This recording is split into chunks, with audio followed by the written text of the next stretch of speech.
दोस्तों, आज की ये कहानी दिल को छू लेने वाली है।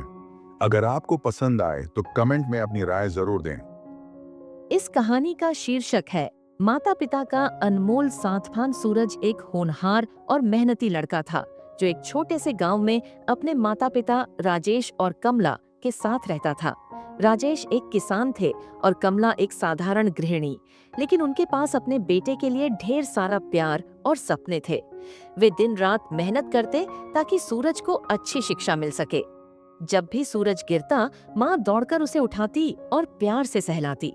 उसके पिता उसे हमेशा समझाते, बेटा, गिरना बुरा नहीं, लेकिन हार मान लेना सही नहीं। सूरज पढ़ाई में बहुत अच्छा था। माता पिता ने अपनी छोटी छोटी खुशियों की परवाह किए बिना उसका पूरा ध्यान रखा। कमला ने अपने गहने तक बेच दिए ताकि सूरज की फीस भरी जा सके। राजेश ने खेतों में अधिक मेहनत की ताकि उसके लिए अच्छे कपड़े और किताबें आ सकें। सूरज को यह सब मालूम था, लेकिन जैसे जैसे वह बड़ा हुआ, उसकी जिंदगी बदलती गई और उसकी प्राथमिकताएं भी। समय बीतता गया और सूरज की मेहनत रंग लाई। उसे शहर में एक बड़ी कंपनी में नौकरी मिल गई। वह अपने माता पिता से दूर चला गया और शहर की चकाचौंध में इतना खो गया कि अब वह महीने में मुश्किल से एक बार अपने माता पिता को फोन करता था।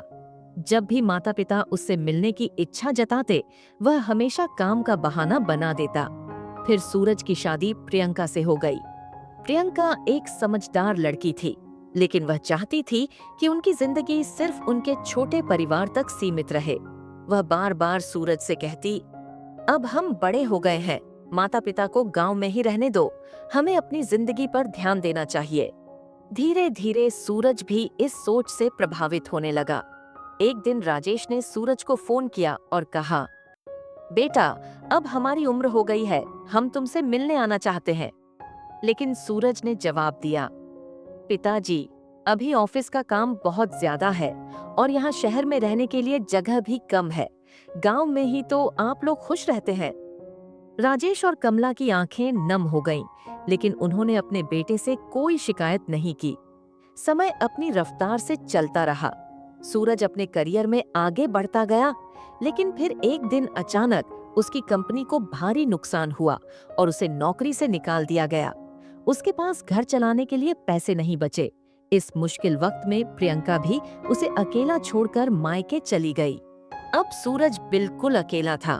वह समझ नहीं पा रहा था कि उसे क्या करना चाहिए।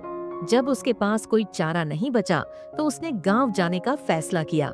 गांव पहुंचते ही सूरज को अपने पुराने दिन याद आ गए।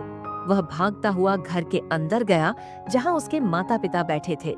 जैसे ही उसकी माँ ने उसे देखा, वह रो पड़ी और तुरंत उसे गले लगा लिया। राजेश भी बेटे को इस हाल में देखकर चिंतित हो गए। बिना किसी शिकवा शिकायत के उन्होंने उसे अपने पास बैठाया और स्नेह से उसका सिर सहलाया। सूरज रोते हुए बोला, पिताजी, माँ, मुझे माफ कर दीजिए। जब मेरे पास सब कुछ था तब मैंने आपको छोड़ दिया, लेकिन जब मैं असहाय हो गया तो मुझे आपके प्यार की जरूरत महसूस हुई। माँ ने मुस्कुराकर कहा, बेटा, माता पिता अपने बच्चों से कभी नाराज नहीं होते। हमारा प्यार बिना शर्त के होता है। अब सूरज समझ चुका था कि संपत्ति और वैभव से ज्यादा मूल्यवान माता पिता का प्यार होता है। उसने अपने माता पिता को अपने साथ शहर ले जाने का फैसला किया, लेकिन राजेश ने कहा, बेटा, हमें अब कहीं और जाने की जरूरत नहीं। हमारा सुख तुम्हारे साथ रहने में नहीं, बल्कि तुम्हारी खुशी में है। अब सूरज ने गांव में ही रहकर एक छोटा व्यापार शुरू किया और इस बार वह अपने माता पिता के साथ रहा।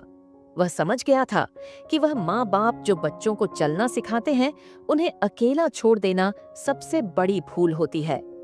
इस कहानी से सीख, माता पिता का प्यार निस्वार्थ होता है।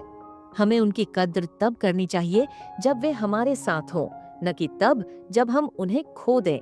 अगर आपको यह कहानी पसंद आई हो तो वीडियो को लाइक जरूर करें और हमारे चैनल को सब्सक्राइब करना न भूलें, ताकि आप और भी प्रेरणादायक और दिलचस्प कहानियां सुन सकें। धन्यवाद।